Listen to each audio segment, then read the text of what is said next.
high school student goes out in the middle of the night.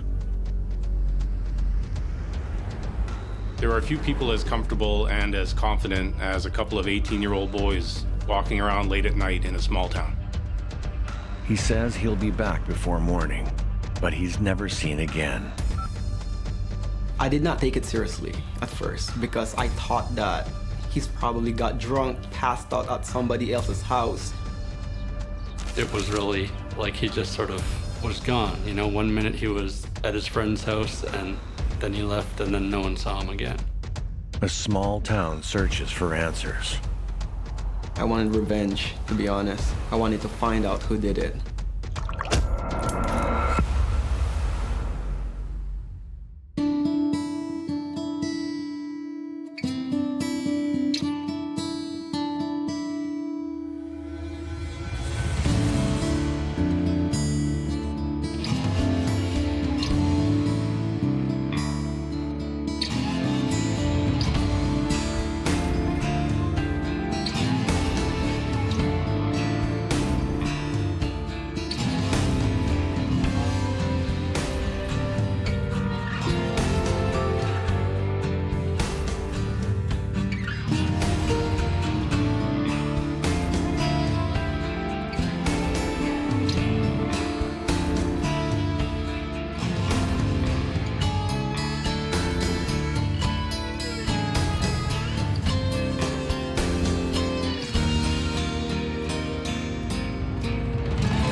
Thompson is the biggest city in northern Manitoba, with a population of nearly 14,000 people. The city is originally founded in 1956 as a mining town, thanks to its proximity to large nickel deposits. The mines around Thompson are rich enough that the city at one point makes up 11% of the entire world's nickel production. Thanks to its relative size, Thompson becomes the hub of the North, helping provide goods and services of all kinds to surrounding communities. I think over time it's evolved to become more of a service center for a lot of the communities around. Like there's the hospital, shopping, you know, all the amenities that they don't have in smaller communities. Thompson sits in the heart of Canada's boreal forest. It's surrounded by undisturbed nature, making it a beautiful destination for outdoor enthusiasts. There's the Millennium Trail, a 15-kilometer hike and bike loop that goes around the city, with sections that pass through the boreal forest. Thompson community is very powerful. Powerful small community where everybody's connected with everybody. And for me, when I grew up in Thompson or spent half of my life in Thompson, it's pretty positive in my personal experience. Lots of positive people, hockey, basketball's really big in there, and the sports community I love very, very much. But there's a darker side to Thompson's reputation.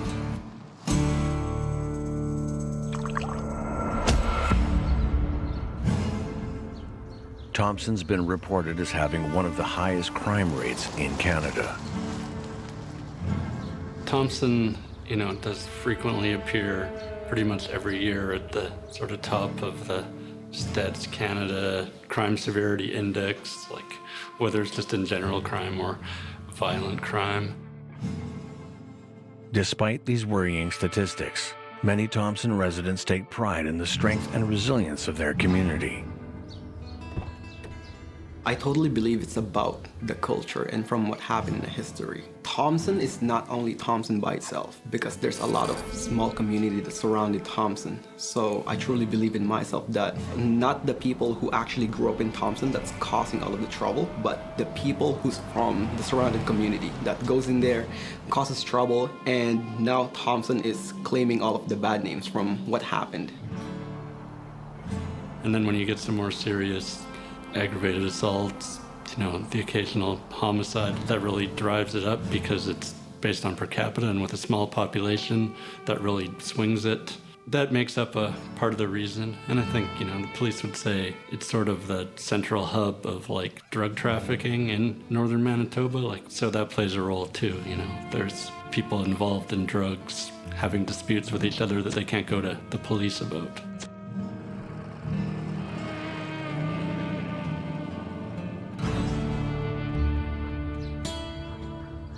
Nicholas Brophy is born in Thompson on September 11th, 1996. He is this ball of energy that when you see him, he'll smile at you and, a couple hours later, you guys are friends. He's a very active person, enjoying many extreme sports like quadding, dirt biking, skateboarding, and snowboarding. This active lifestyle shows up in his school life as well, where he runs track as well as playing on the soccer and basketball teams. If someone had said, the name Nicholas Brophy to me, I would have known in my mind who it was, because in my job, we used to do a lot of high school sports, so he was a really good soccer player, so that's the main thing I remember seeing him do, was playing soccer when they would have tournaments here. Nicholas is incredibly social and known for putting other people first. I was 15 years old. I just moved in Thompson, Manitoba from Philippines, and I started going into school, and that's where I started to meet them, because Nicholas Brophy is actually a very good friends with a lot of immigrants that goes into Artie Parker Collegiate.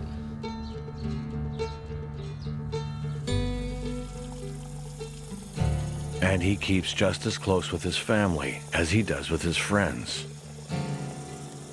Nicholas has made countless memories at his grandparents' cabin and spends a lot of time at his sister's house, helping her with her 2 children.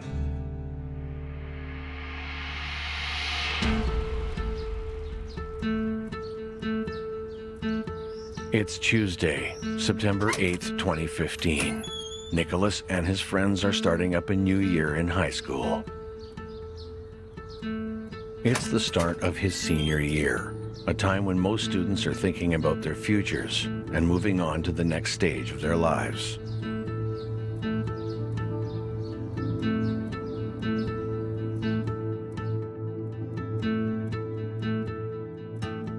Like most kids, Nicholas uses his cell phone to be in near constant communication with his friends.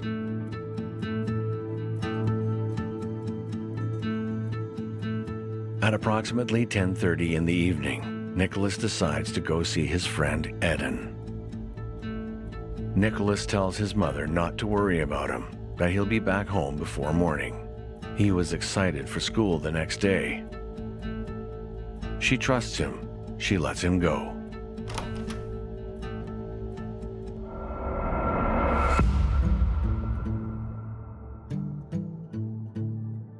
Nicholas and Eden smoke some pot together, but it isn't long before Nicholas decides he needs to go. Eden gets up to leave with Nicholas, deciding to walk with him at least part of the way.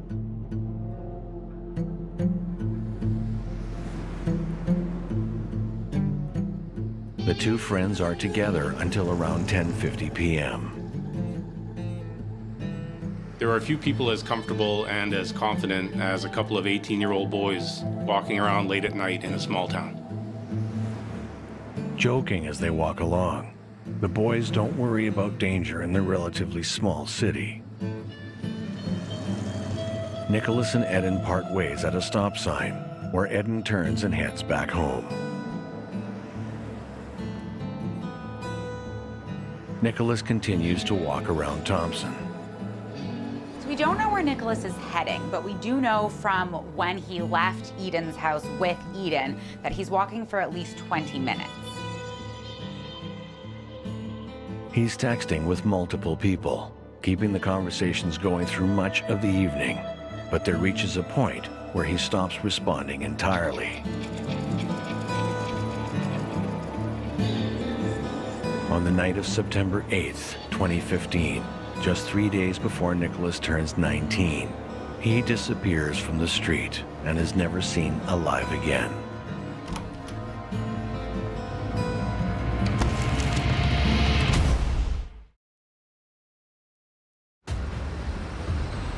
Thompson is a small city in northern Manitoba with a population of nearly 14,000 people.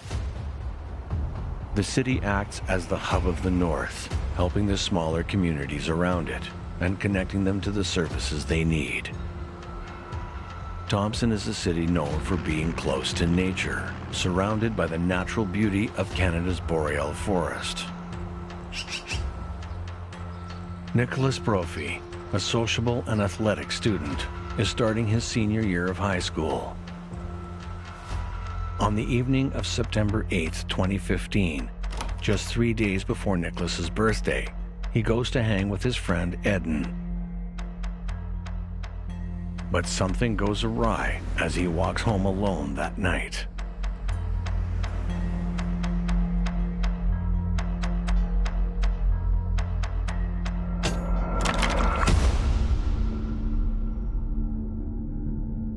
On the morning of September 9th, Tammy leaves some lunch money for Nicholas to bring to school. Over lunch, she comes home and finds that the money she left is still there. It's obvious to her that Nicholas hasn't been home. Had he come back from his friend's home the previous night, or just missed the cash on the table as he left that morning? The money is the first sign that something might be wrong, but it's nothing definitive enough to worry her just yet.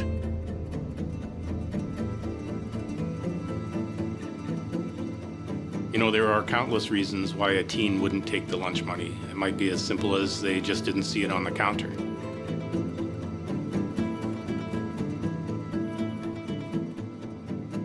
But when his mother doesn't see or hear from him later on in the evening, it's hard not to worry.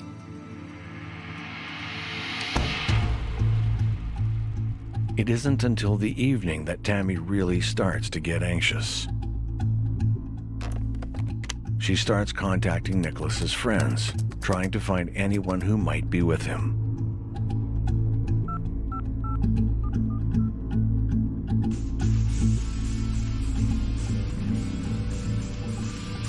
When Tammy reaches out to Nicholas's friends, she gets the same answers each time. The last time anyone saw him was the previous night, and he never made it to school that day. So I remember, initially it started out as a case of a missing person, He just didn't show up at home one night. His family were searching for him, trying to find some information because it was really like he just sort of was gone. 1 minute he was at his friend's house and then he left and then no one saw him again.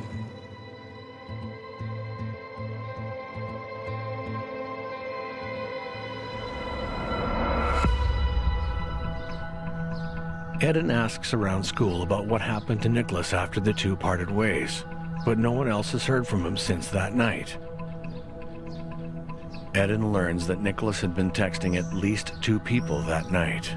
Lisa reveals that Nicholas stopped responding at approximately 11:10 p.m., and a second friend shares a similar story, saying he stopped responding at 11:09 p.m. Text messages can be very useful in establishing a timeline because, while eyewitness accounts can vary and we don't know when people were last seen, text messages contain timestamps, so you can tell exactly when someone stopped looking at their phone or was unable to look at their phone anymore.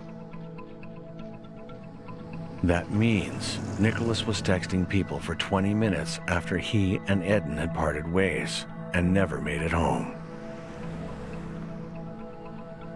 I received a text messages from his girlfriend on that time. Nicholas Brophy is missing.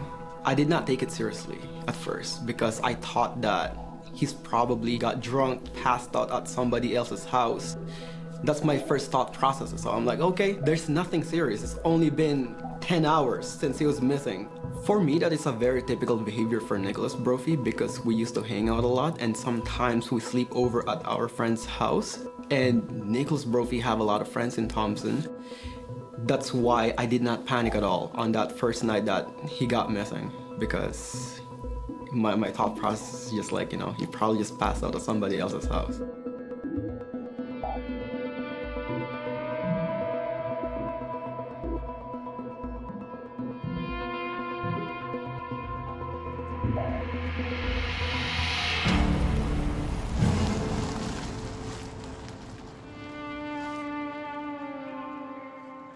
Another day passes without anyone hearing from Nicholas at all, leaving little room for anyone to believe he could just be out with friends.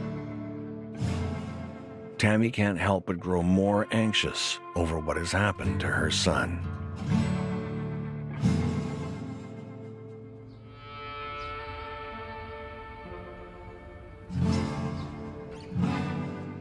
Out of resources to find Nicholas herself, Tammy goes to the police to report her son as missing. From what I have remembered, after 3 to 4 days, that's when we start to involve cops, start to involve everybody, spread the messages around the town to make sure that he's okay, because we want to make sure that he's fine at that time.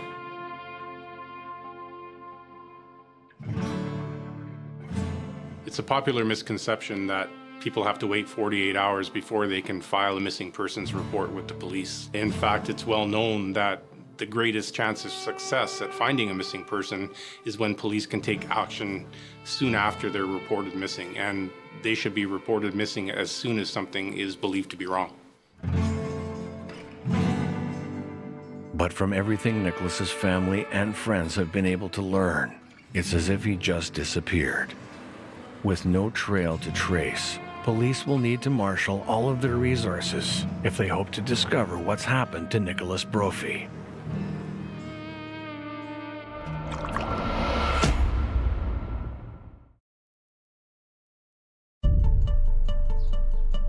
Nicholas Brophy is just starting his senior year of high school.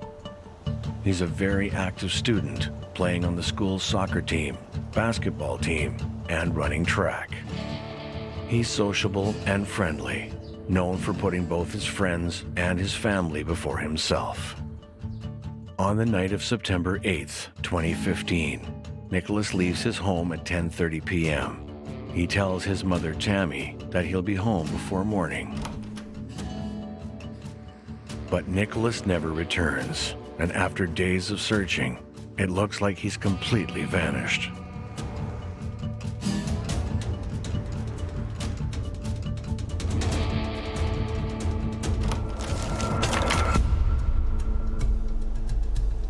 I started to worry after 2 days because I'm texting him, no respond. I text all of our close friends, no respond at all. And yes, that's when I start to become worried about him, and that's when I start to take it seriously. Nicholas is reported missing, and the search begins in earnest. Family, friends, the Royal Canadian Mounted Police, the Canadian Rangers, and the Office of the Fire Commissioner all come together with the hope of finding him. Numbers are key to any search party, really. The greater the number of people looking for the missing person, the greater the likelihood that they'll be found safe.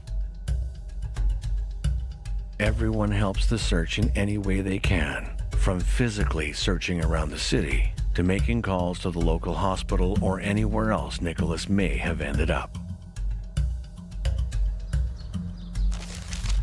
At school, Nicholas's friends canvass the student body, hoping someone has information about his whereabouts.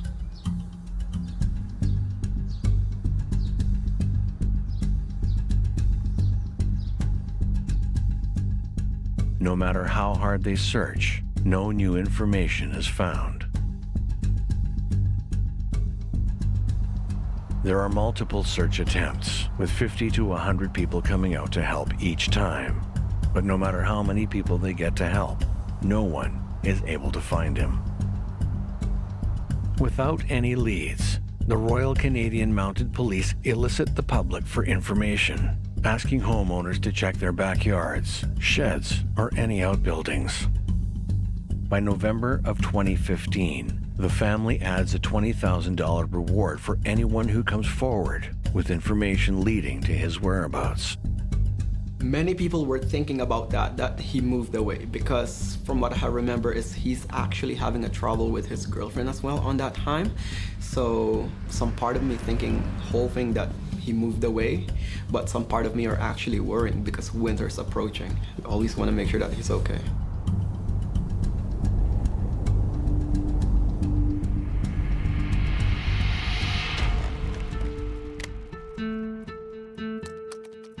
As the months pass into early 2016, the family begins trying to raise money for a larger reward. They have an online profile set up to take in donations and put together a bingo night to raise even more. By April 24th, 2016, the Brophy family increases the reward to $50,000. You know, they managed to generate a large reward, and they were advertising and putting his picture out that he was missing, and just really, you know, trying to generate any information about him, because I think it was something that was, you know, really out of character for him to not be in touch with his family and friends, and, you know, no one to be able to get a hold of him, no one to know where he was.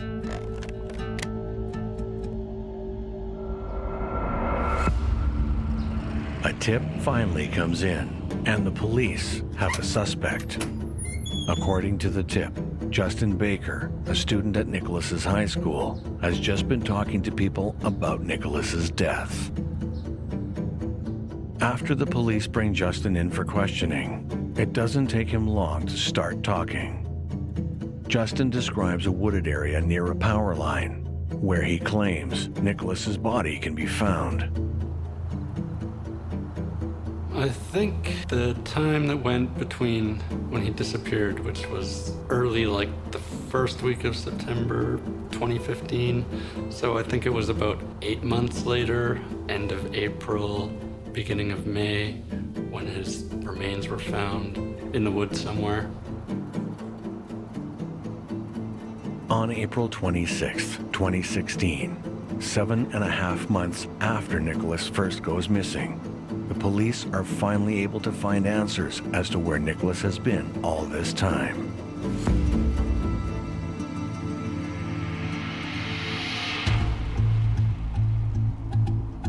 Police were able to recover a skull, and the way that they positively identified Nicholas was by using a forensic odontologist and previous dental records from Nicholas' visit to a dentist. Teeth are made up of the same sort of material as a bone, so it takes a significant time for either of those to decompose or rot. So that way, if they're made of the same material, that's why they were able to find that skull after Nicholas had been missing for over 8 months.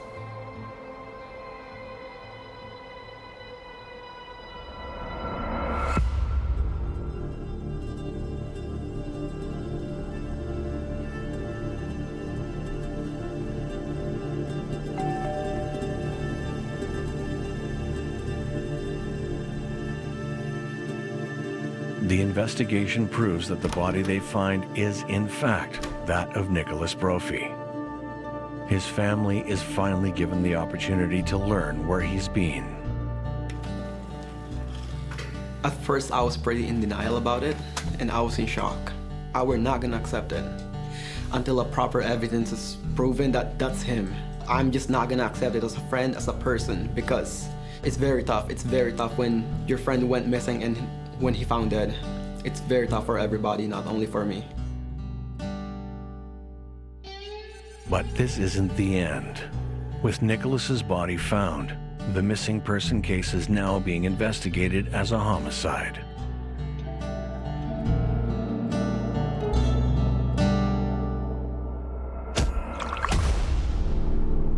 Nicholas's skull has 6 fractures and multiple blunt force injuries.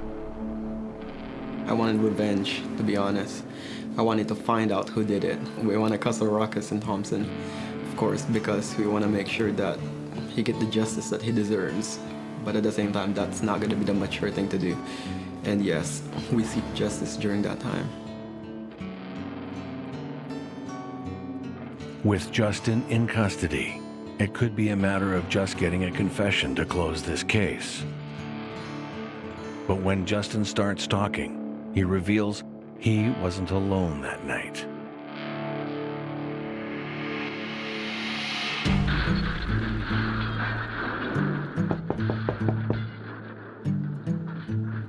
Justin tells the police that he was with 2 other boys that night, Zach Edwin Linklater and Mark Bradley Thomas.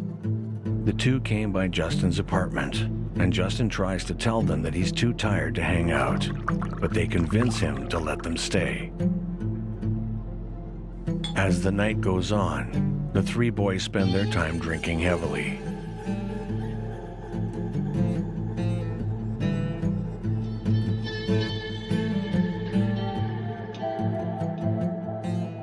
Mark allegedly asks Justin, "Who are you down with?" Which Justin believes to be a question of whether he has any current gang allegiances. Justin says that he thought it was all for a gang initiation.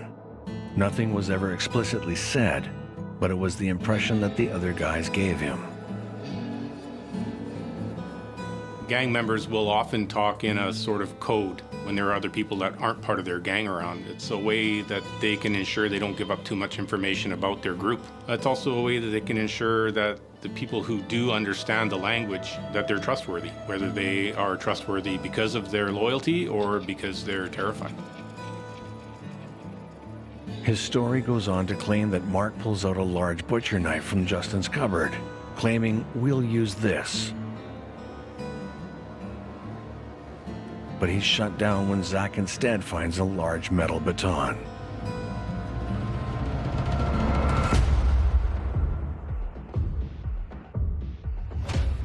A metal baton that was used as a weapon would match the blunt force injuries that were consistent on Nicholas's skull.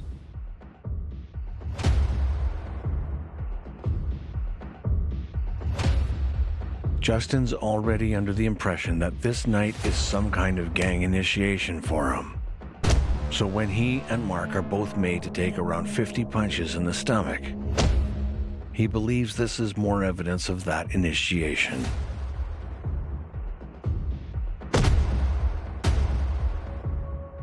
The way Justin puts it, they usually beat you up first.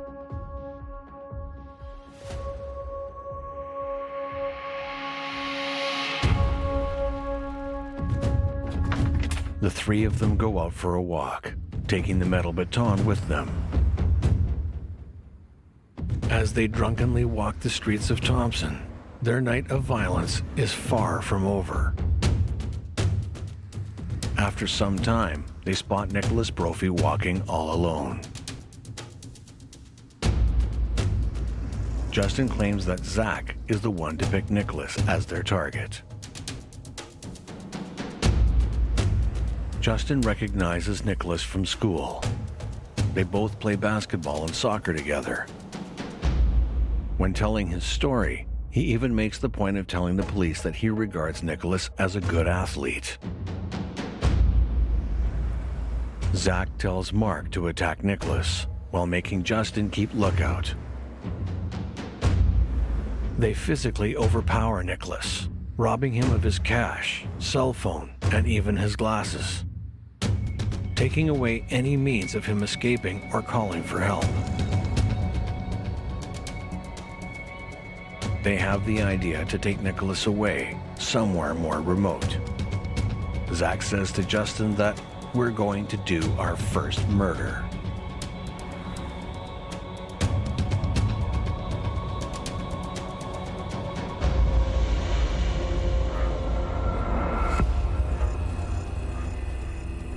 The three of them lead Nicholas down dark streets and into a wooded trail. When they decide they've gone far enough, Zach attempts to strangle Nicholas with a shoelace.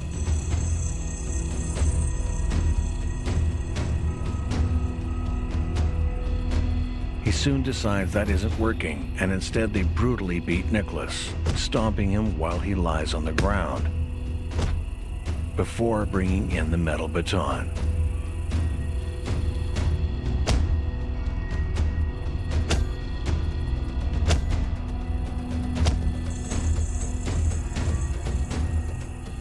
Justin admits to being involved, but claims that it was only after Zach threatens him. And so he joins in the violence against Nicholas.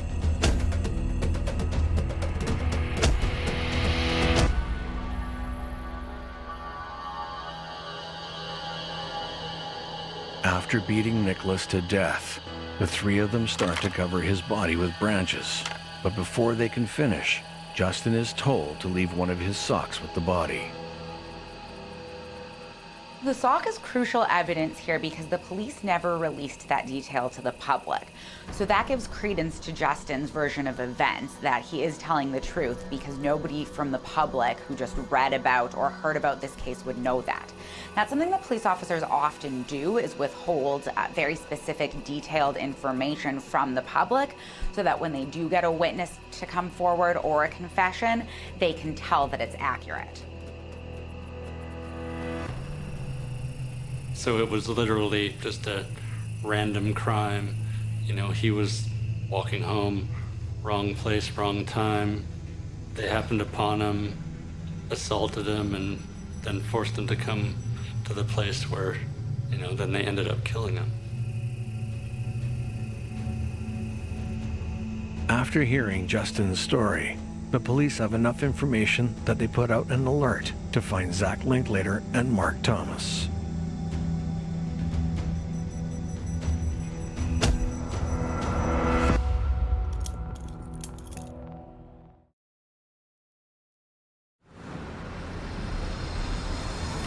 On the night of September 8th, 2015, Nicholas Brophy goes out to see a friend and never makes it back home. Nearly 8 months later, his remains are found in the woods after a suspect is brought into custody. Justin Baker is brought in by the police after they receive a tip that he's been talking about Nicholas's death. But Justin claims that there were 2 other people involved in Nicholas's murder, and that he was just there as part of a gang initiation.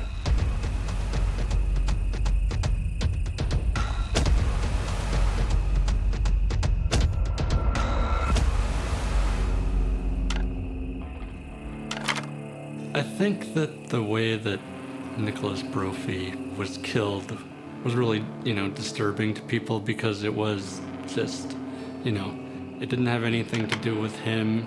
The idea that someone could just be walking home, minding their own business, 11:30 at night or something like that, and, you know, like that could be the last thing they ever did, just because they happened upon some people who thought that killing someone would be a good way to spend their night, like just a totally random act. Like there's no motivation behind it. So it's sort of, I think it was sort of scary to people in that way.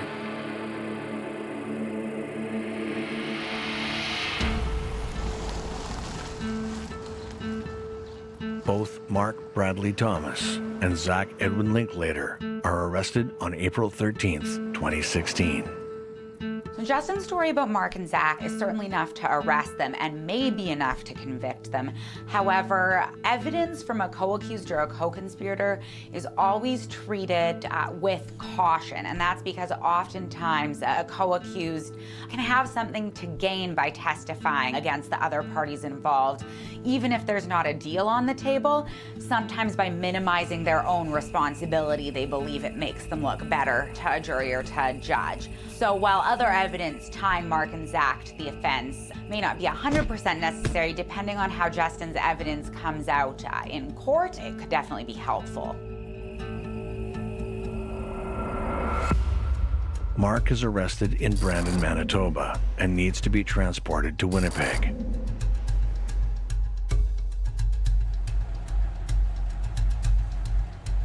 Another handcuffed passenger rides with Mark as they're brought to the larger city. During the trip, they chat and Mark brags about the lack of evidence against him.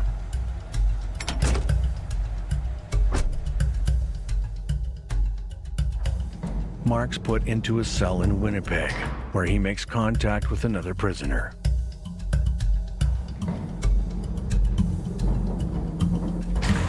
He continues to talk with the same confidence he had during his transport, believing there is no chance the charges can stick. It's pretty well known amongst investigators that in order to get somebody to speak with you candidly, you need to make them feel comfortable. Obviously, sitting in an interrogation room is not the most comfortable place to be for the suspect of a crime. So the idea is that if you can immerse them in people who are their peers, essentially, they will feel comfortable and they will tell the truth. Mark believes the police don't have the evidence or the murder weapon to get the court to convict him. He's positive about this because he hid it himself, discarded into a body of water where it can't be recovered. But Mark doesn't really know who he's been talking to this whole time since his arrest.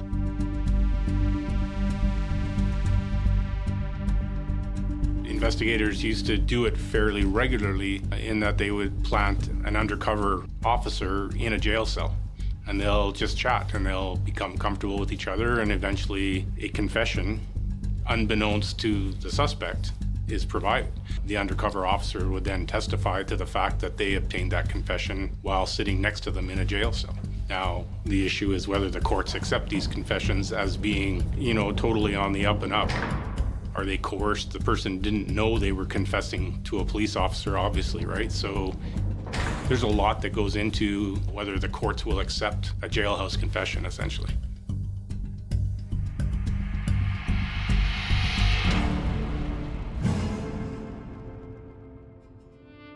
While there, he admitted to being involved in this and to killing Nicholas Brophy, to someone who was posing as another inmate but was actually an undercover officer. I think there might have actually been 2 officers. And so when it came to trial, they had to make an application to have those officers be able to testify without revealing their identities because they may still be involved in future undercover work. Both during Mark's transportation and his time in a cell in Winnipeg are spent with undercover officers posing as prisoners. Mark repeats identical stories to both of them. It's enough to corroborate what Justin has already been saying.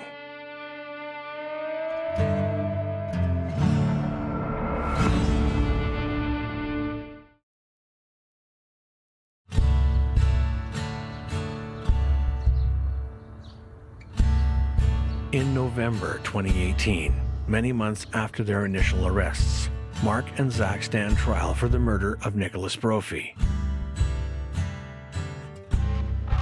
They both plead not guilty to first-degree murder, while Justin pleads guilty to second-degree murder and acts as a Crown witness in the case. First and second degree murder are both culpable homicide. However, first degree murder generally has an element of premeditation or planning involved with it, whereas second degree murder generally does not. So an accused would want to take a plea deal and plead guilty to second degree murder instead of going to trial and potentially being convicted of first degree murder, because while both of them carry mandatory life sentences, potentially an accused that's convicted of second degree murder could be released on parole up to 15 years earlier than someone convicted of first degree murder. As Mark unknowingly boasted to the undercover police officer, there is no murder weapon to use as evidence. But with Justin and the undercover police officer's testimonies, the case against Mark and Zach is strong. Details in Justin's testimony, like the sock left by the body and the metal baton, match what the authorities found with Nicholas's remains. Many witnesses are called, including Nicholas's mother, Tammy, and his ex-girlfriend, who he was texting the night he went missing. After months of searching, followed by more months of painful grieving, Nicholas's friends and family want justice.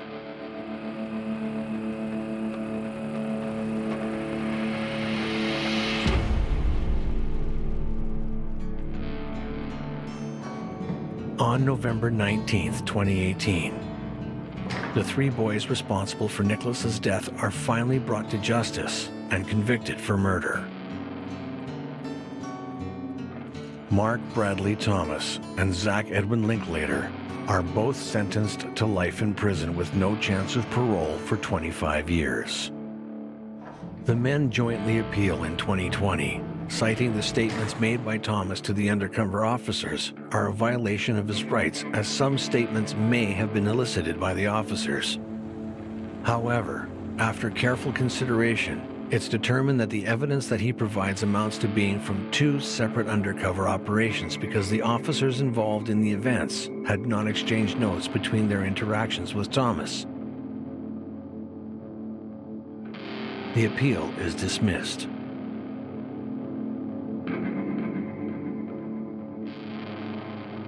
Justin Baker pleads guilty to second-degree murder and is sentenced to life in prison with no chance of parole for 10 years.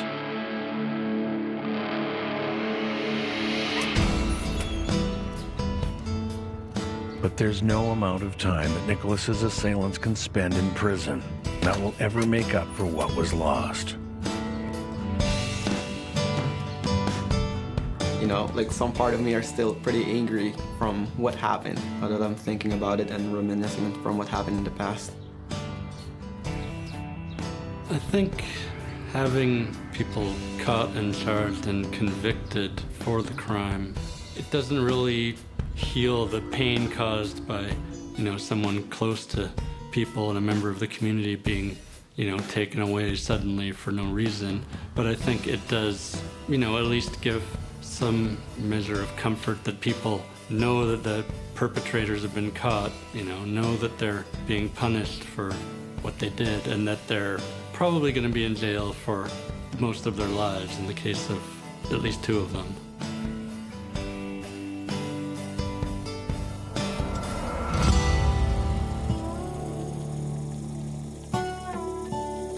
All too soon, he was forced to leave behind all those lives he touched. His friends and family, the people he cared for so much, say goodbye the only way they can at Nicholas's memorial. First of all, I just wanted to say rest in peace, brother. It's been one hell of a ride. I'm glad that I met you. You're one of my best friends, and I know we don't say this a lot, but we love you so much, man. Good friends are hard to find. That's why I'm mad that you left us already. Every time we need the support in our life, you are always there standing right behind us. And all the ups and downs that we had, that kept our friendship more stronger. Nicholas is only 18 when he's murdered and never gets a chance to live up to all the potential he has within him. When Nicholas disappeared, it brought people together, not just his own family, but people from across the city. When search parties come together, 50 to 100 people come out to help. High school students do what they can to help in the search for their friend. So good to have you in our life. All the positive vibes every time you're around is priceless, and your jokes that is so funny, but you kept saying it all the time, so it gets annoying. Thank you for the memories, Nicholas, and thank you for everything that you've done for us. We promise to never forget, and I promise to live fully to make up for the time that you lost. We love you so much, white boy. You're always gonna be here in our heart. Thank you. Thompson, Manitoba is called the hub of the North. It's the largest city in northern Manitoba and is known for how it helps the smaller communities all around it. Nicholas personified this kindness, and it's an unfair tragedy that his life is taken so soon.